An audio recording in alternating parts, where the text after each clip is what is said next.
স্থানীয় বাংলা সংবাদ। আসসালামু আলাইকুম।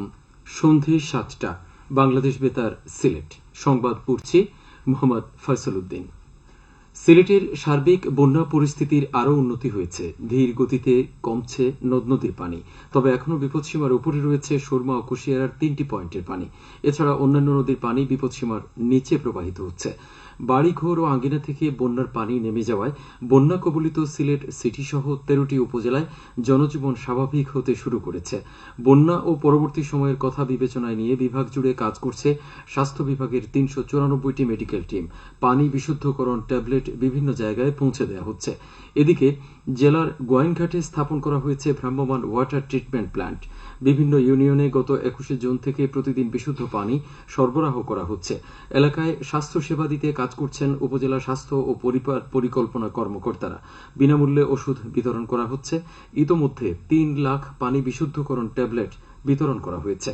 হবিগঞ্জেও বন্যা পরিস্থিতির উন্নতি হয়েছে। অধিকাংশ বাড়িঘর থেকে পানি নেমে গেছে। আশ্রয় কেন্দ্র থেকে লোকজন বাড়িঘরে ফিরেছেন। নবীগঞ্জে, কুশিয়ারা ও আজমেরীগঞ্জে কালনী নদীর পানি এখনও বিপদসীমার নিচে রয়েছে। জেলা প্রশাসনের পক্ষ থেকে বন্যার্তদের মাঝে চাল ও শুকনো খাবার বিতরণ অব্যাহত রয়েছে। আজ চুনারুঘাট ও মাধবপুর উপজেলার বন্যা কবলিত ২৫০ পরিবারের চাল বিতরণ করা হয়েছে। জেলা প্রশাসন জানায়, জেলায় ২৫০ মেট্রিক টন চাল ও ৬০০ প্যাকেট শুকনো খাবার বন্যার্তদের মাঝে বিতরণ করা হয়েছে। এদিকে বন্যায় কৃষির ক্ষয়ক্ষতি নিরূপণের কাজ শুরু হয়েছে।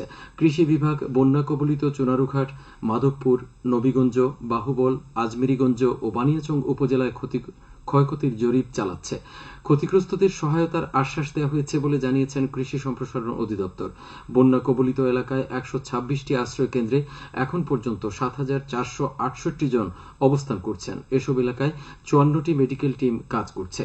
সরকারিভাবে আজ ২,৮৮৫ প্যাকেট শুকনো খাবার, ১,২০০ প্যাকেট রান্না করা খাবার এবং ৭৫,০০০ পানি বিশুদ্ধকরণ ট্যাবলেট বিতরণ করা হয়েছে। বন্যা পরিস্থিতি উন্নতি না হওয়া পর্যন্ত সরকারি এই সহায়তা অব্যাহত থাকবে। বন্যা কবলিত এলাকাগুলোতে সরকারি ছাড়াও বেসরকারি উদ্যোগে অব্যাহত আছে ত্রাণ বিতরণ। আজ জেলার কমলগঞ্জ উপজেলায় প্রধানমন্ত্রীর পক্ষ থেকে বন্যার্তদের মধ্যে ভিজিএফ এর চাল বিতরণ করা হয়েছে।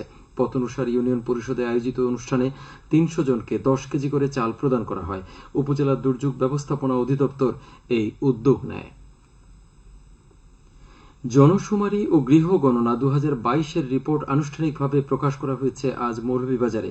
দুপুরে কালেক্টরেটে এ উপলক্ষে আয়োজিত অনুষ্ঠানে প্রধান অতিথি ছিলেন জেলা প্রশাসক ড উর্মি বিনতে সালাম।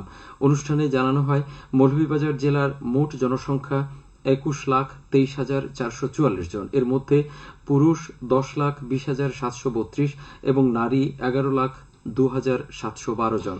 এতে আরও বলা হয়, ১৯৮১ সালে জনশুমারিতে জনসংখ্যা ছিল ১৪,২৯,০০০ এবং ১৯৯১ সালে জনসংখ্যা ছিল ১৩,৭৭,০০০। মৌলভীবাজারের কমলগঞ্জের চৈত্রঘাট নয়াবাজার ভায়া শহীদনগর রাস্তার পুনর্বাসন কাজের উদ্বোধন করা হয়েছে। আজ এ কাজের উদ্বোধন করেন উপজেলা চেয়ারম্যান ইমতিয়াজ আহমেদ বুলবুল। এলজিইডি রাস্তা নির্মাণে বরাদ্দ দিয়েছে প্রায় ১,৩৫,০০,০০০ টাকা। চা বাগানে নারীর সুরক্ষায় প্রজনন স্বাস্থ্য অধিকার সচেতনতা বিষয়ে সেমিনার অনুষ্ঠিত হয়েছে আজ হবিগঞ্জের চুনারুঘাটে। দেওরগাছ ব্র্যাক সেন্টারে অনুষ্ঠিত প্রশিক্ষণে ১২ মাসব্যাপী প্রকল্পে উপজেলায় ১২টি চা বাগানের ৬০ জন প্রশিক্ষণার্থী অংশ নেন। হবিগঞ্জের শায়েস্তাগঞ্জ উপজেলায় চিকিৎসা সহায়তার লক্ষ্যে ১২ জনকে সরকারি অনুদানের টাকা প্রদান করা হয়েছে। আজ দুপুরে উপজেলা পরিষদ চেয়ারম্যান আব্দুর রশিদ তালুকদার ইকবাল এই টাকা প্রদান করেন। উপজেলা সমাজসেবা বিভাগ এই উদ্যোগ নেয়। সিলেটের বিয়ানীবাজার পৌরসভার ২০২৪-২৫ অর্থবছরের বাজেট ঘোষণা করা হয়েছে আজ।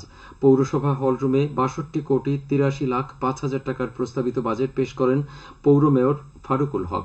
এতে রাজস্ব আয় ধরা হয়েছে ৫,৮৫,০০০ টাকা এবং রাজস্ব ব্যয় ধরা হয়েছে ৫,৫৮,০০,০০০ টাকা। বাজেট অধিবেশনে প্রধান অতিথি ছিলেন উপজেলা পরিষদের চেয়ারম্যান আবুল কাশেম পল্লব। এ সময় সাংবাদিক ও পৌরসভার গণ্যমান্য নাগরিকবৃন্দ উপস্থিত ছিলেন। সবশেষে আবহাওয়া। রাত ১টা পর্যন্ত পূর্বাভাসে বলা হয়েছে, সিলেট সহ পার্শ্ববর্তী এলাকার জন্য কোনো সতর্কবাণী নেই এবং কোনো সংকেতও দেখাতে হবে না।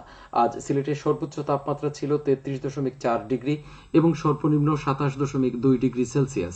বাতাসে আর্দ্রতা ছিল সকালে ৯৬ এবং সন্ধ্যায় ৮০%। আগামীকাল সিলেটের সূর্যোদয় ৫টা ৬ মিনিটে এবং অস্ত যাবে 6:46। সংবাদ শেষ হলো। পরবর্তী স্থানীয় সংবাদ প্রচারিত হবে আগামীকাল সকাল 8:10।